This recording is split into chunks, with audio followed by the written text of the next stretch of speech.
Hello! Hello, hello, hello! Magandang araw at magandang buhay at panibagong vlog na naman si Bonsaistang Lumpo. So, kung natatandaan nyo, itong ating materials, ito yung binili natin noon. Okay? Ito na siya ulit ngayon, nag-wild na. Okay? At saka malaki na masyado itong baka pa malamang yung wire nito kung saan nanggaling ay kinain na ng wire. Kinain niya na yung wire. Okay? So, ito yun din yung mga minomonitor natin. Okay, pag tayo ay gumagawa ng isang bonsai.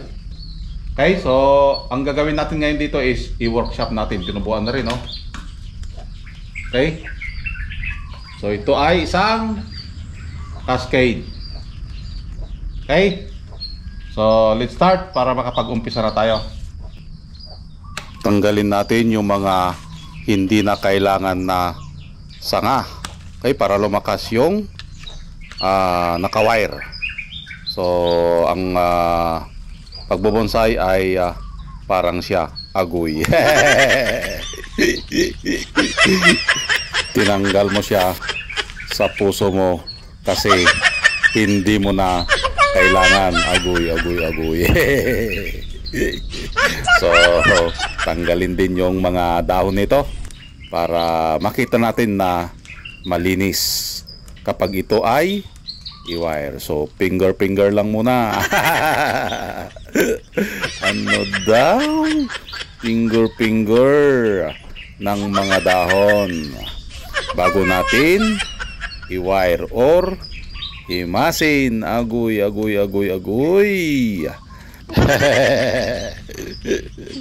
So dahan-dahan lang na finger para hindi tayo mabalian.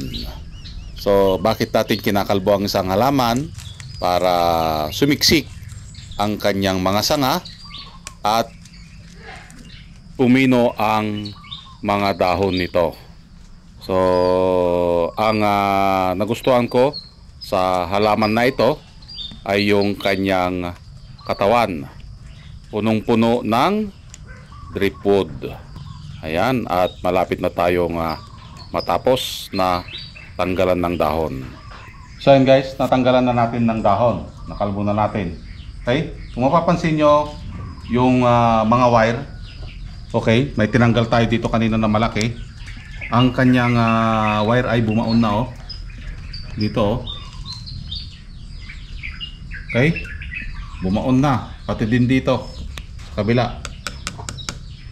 Okay? Bumaon din. Okay? So, mangyayari niyan, kalasin natin and then magpanibago. Okay? Magtanggal tayo ulit ng wire. So, ang pagtatanggal, dahan-dahan din, baka mabalian. Parang pag-ibig mo lang yan. Agoy. Baklasin mo na kung ikaw ay nasasakal. Agoy. Ano daw? Nasasakal? Shout out sa mga mahilig manakal dyan. So, dahan-dahan lang. Good vibes lang tayo para happy ang lahat. Yan, o. Tignan nyo, o. Bumaon. Okay? Bumaon ng wire. Pagka nasobrahan sa baon, okay, maaring mamatayan ka ng sanga. Maaring mamatayan ka, mapuputol yung kanyang lifeline. Agoy. Buti pang bonsai, nabaw na naman. Yung kakilala ko, wala pa. Okay, dito tayo sa kabila.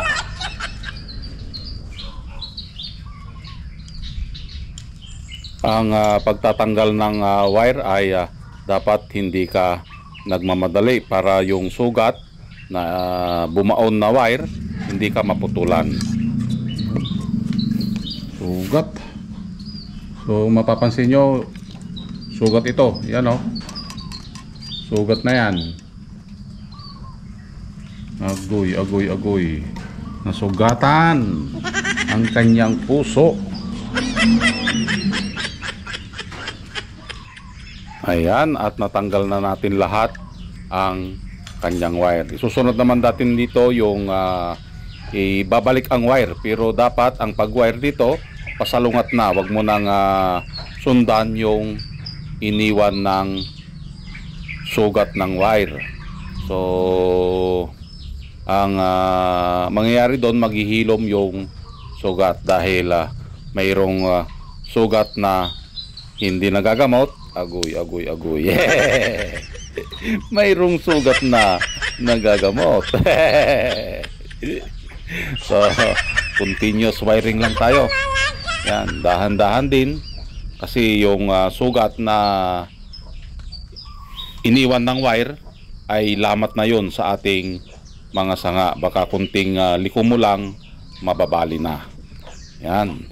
So dahan-dahan lang na paghimas ng sanga at pagliko. Ayun.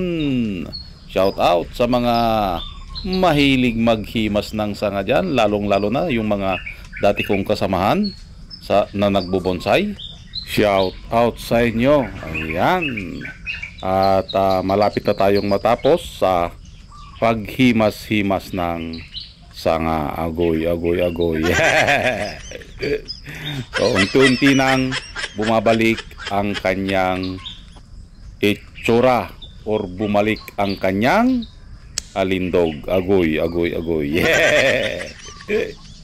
So ang nagustuhan ko dito sa ating lamang bonsai ay yung deadwood o driftwood ng kanyang katawan. At tapos na. Konting ayos na lang. Yun. So ayan guys, natapos na nating i-wire. Okay, so ganito yung magiging itsura nya. Yan, ito yung pinaka front natin. Okay, dahil may paglaglag, sinundan lang natin yung yung flow ng katawan. Okay, pag ganyan. Okay, so dito sa likod nito magdadagdag tayo dito ng kanyang kwento. So abangan natin ito kapag ito ay nailagay natin sa final na position. Okay? So mayroong dito. Makikita kayo dito sa parting dito. Kaya ganito yung magiging kanyang front. Okay? Sinundan lang natin yung flow ng kanyang katawan. Okay? Maglalagay, may bato dito. Okay? Kapag ito ay ikakasa natin sa pinging. Okay? So ito na yung kanyang itsura. Magpanibago ulit. Unlike yung kanina. Kung mapapansin nyo, yan yung kanyang video. So medyo wild or wild na wild. Parang siya agoy. At ito na ang kanyang finished product. Ito na yung kanyang kinalabasan. Okay? So camera, pakita mo. Ang gagawin na lang natin dito, palakihin ang kanyang mga sanga. At the same time, pakapalin para ito ay mabuo katulad ng pag-ibig mo. Agoy. So abangan na lang ulit natin, natubuan, i-update natin ito, natubuan ng panibagong dahon at sumiksik ang kanyang mga sanga. Okay? So, maraming salamat at nakarating na naman tayo sa dulo ng aking video. Hanggang sa muli. Bye-bye.